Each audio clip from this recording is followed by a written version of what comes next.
如果臨急臨忙要將一沓文件放入 USB 手指入邊俾個客，你會點做？梗係要將啲文件用 scanner scan 入去電腦入邊啦。弊，啲文件又係雙面，仲要咁大沓，咁咪要搞好耐。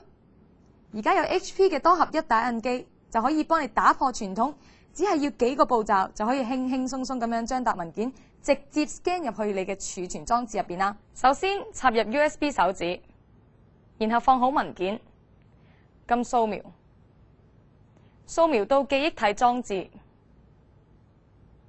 文件嘅類型有 PDF 彩色、PDF 黑白或者係其他嘅圖片檔案。圖片嘅解像度亦都可以自行選擇，而佢檔案嘅名稱呢，亦都係自己改嘅。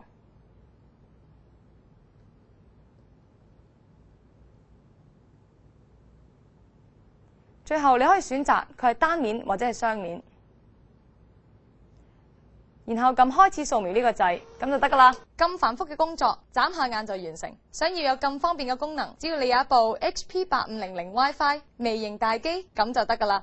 真正多合一，唯有 HP 多合一。